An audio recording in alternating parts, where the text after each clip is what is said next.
The United Nations has had a rocky history since its inception. Formed in the aftermath of the Second World War, one of its most notable aspects has been its peacekeeping missions. The blue helmets of UN peacekeepers have become a symbol of law, order, and stability recognized the world over. Many nations contribute troops and funding to maintain several missions in unstable countries around the globe. However, despite its message of peace, these missions have been far from perfect. Throughout its history, it has been defined by many failures. Under the watch of peacekeepers, numerous atrocities have been committed and thousands of lives have been lost. The condemnation of UN failures is understandable and justified, but it often comes from a misunderstanding of the purpose of peacekeepers. They have failed in many instances, but equally they have succeeded in negotiating ceasefires and maintaining law and order. They are held to higher standards than most world armies, with far more restraints placed upon the action they can take. Not only that, but they are under the scrutiny of the entire international community, which often earns them more ire than other world armies. In this short video, we will cover the turbulent history of the United Nations peacekeeping program, the good and the bad.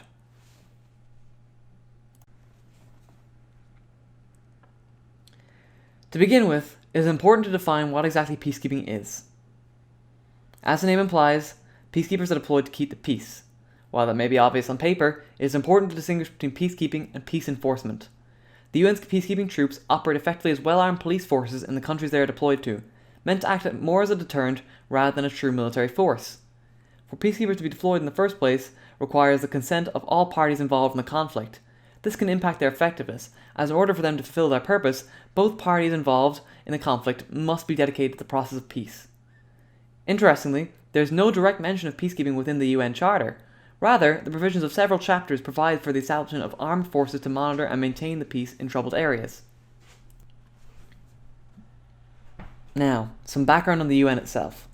The UN was founded on the 24th of October 1945 in San Francisco, California, in the wake of the destruction wrought by World War II.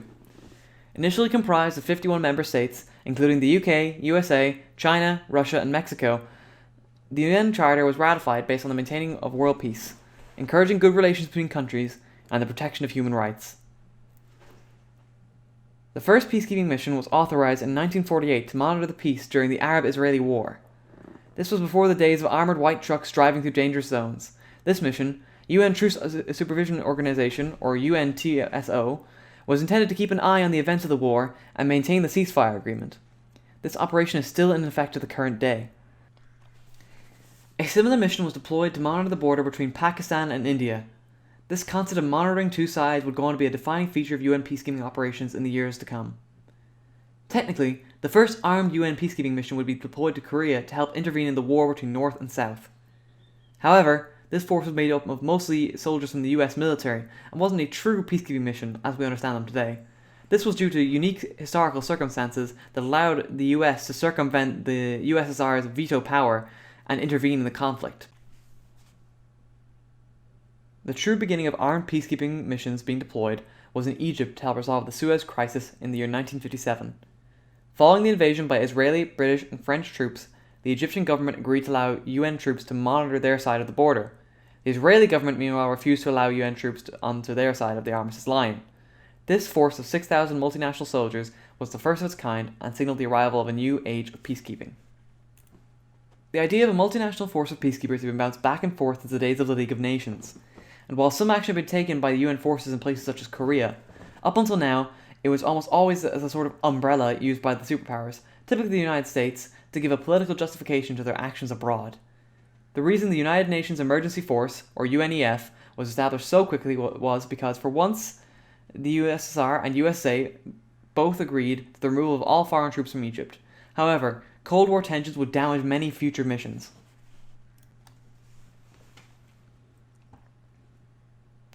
The first example of UN troops being actively engaged in combat would come during the Congo crisis. This mission was unusual in many ways, with it being the largest and most ambitious peacekeeping endeavour in UN peacekeeping history up until that point.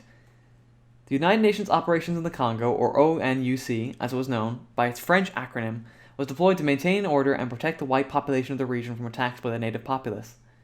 After the rather rushed arrival of independence, Congolese elections had failed to produce strong leadership. The mineral-rich region of Katanga seceded from the rest of the Congo, with backing from the former colonial power of Belgium. The crisis rapidly developed into a subsidiary conflict of the Cold War, as the Congolese government requested aid from the UN, promising to request aid from the Soviet Union should they not receive military intervention from the UN. The Congo crisis as a whole is quite complex and much too broad a subject to explain in this video. For our purposes, the main point of interest lie in what happened during the course of ONUC's operations, as this mission marked the first time UN peacekeepers saw real action against enemy forces. This was due to a multitude of issues, including the interference of the civilian branch in ONUC military operations, as well as the breaching of the UN's mandate in the Congo. This resulted in several years of conflict, during which 249 peacekeepers would lose their lives in the line of duty, whilst tens of thousands of people died during the crisis itself. In the following years, UN peacekeepers continued to operate in conflicts across the globe. However, due to the Cold War tensions that existed in the Security Council between the USA and USSR, peacekeeping missions were severely limited in their effectiveness. The ability of one side or the other to veto missions often led to inaction during some of the most major political crises of the time. The UN, for example, had little to no involvement in the Cuban Missile Crisis and was deadlocked for most of the Vietnam War.